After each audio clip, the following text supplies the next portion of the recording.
Atin pong bigyang daan ang mensahe ng iginagalang Doktora Maria Serena I. Jokno, tagapangulo ng Pambansang Komisyong Pangkasaysayan ng Pilipinas at ng Lupon ng mga Pambansang Pagdiriwang.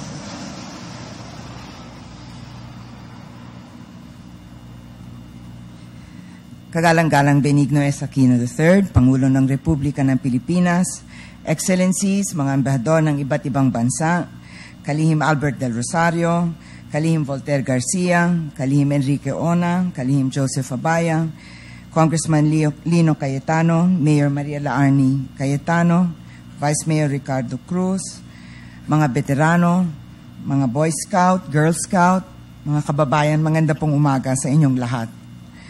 Makabuluhan ng Agosto sa kasaysayan nating mga Pilipino sapagkat maraming mahalagang kaganapan ng ating bansa ang taunang ginugunita tuwing sumasapit ang buwang ito. Kasama rito ang paggunita sa kaarawan ni Manuel Quezon, ang pataksil na pagpaslang kay Senator Ninoy Aquino, ang pagpanaw ni Pangulong Corazon Aquino. Sa buwan din ng Agosto, sumuko ang Hapon, bagay na nagbigay daan sa pagwakas ng ikalawang pandaigdigang digmaan. Naging saksi rin ng buwang ito ng pangunahan ni Andres Bonifacio ang pagpunit ng mga katipunero sa kanilang mga sedula upang ipahayag ang simula ng himagsikan laban sa mga Espanyol. Agosto nang maganap ang tinatawag na Mock Battle of Manila noong 1898, ang simula ng pananakop ng mga Amerikano rito na nooy isang bagong tatag na republika pa lamang. Kaya'y nararapat lamang na ang Agosto ay buwan ng kasaysayan at ating ipinagdiriwang ang huling Lunes ng bawat Agosto.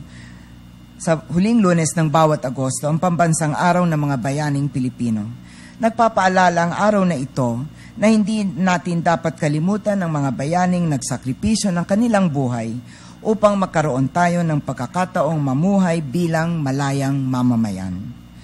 Sa iba't ibang bahagi ng mundo, marami ang nag-aasam ng kalayaan at maraming buhay ang binubuwis upang makamtan ito, ngunit hindi lahat ay nagtatagumpay. Halimbawa na lamang nitong nakaraang araw at buwan, malimit nating mabalitaan ang kaguluhang nagaganap sa Libya, Syria, Iraq, Ehipto, Gaza, Ukraine. Iisa ang hangarin ng mga mamamayan ng mga bansang ito, ang kalayaan, ngunit napakahirap itong makamit. Matagumpay mang patalsikin ng mapang-aping leader, ay nananatili pa rin ang krisis, kawalan ng seguridad sa buhay, at digmaan. Tila ba'y sila'y nasa simula pa lamang ng yugtong matagal na nating pinagdaanan, nalunasan at ngayoy bahagi na ng mayaman nating kasaysayan. Iba po ang hamon sa atin ngayon at ito'y huwag kalimutan ng mga lumaban at nagsakripisyo para sa atin nang hindi nating payagang mangyari ulit ang pang-aapi katulad halimbawa ng 14 na taon ng diktadura.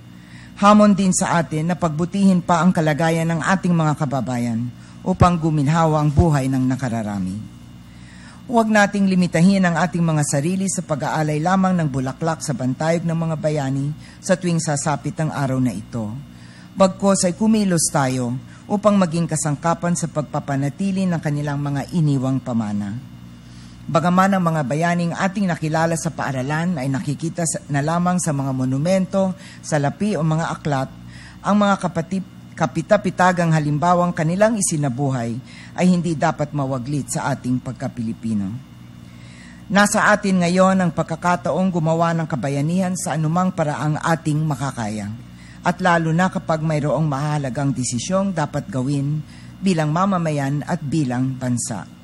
Kung paano ang mga bayani natin ay walang pag-iimbot na nag-isip at kumilos ng para sa kapakanan ng bayan, naway maging bayani naman tayo ng kasalukuyang panahon na magiging inspirasyon at pamamarisan ng ating mga anak at kanila pang mga magiging anak. Marami pong salamat at magandang araw. Marami pong salamat sa tagapangulo ng Pambansang Komisyong Pangkasaysayan ng Pilipinas.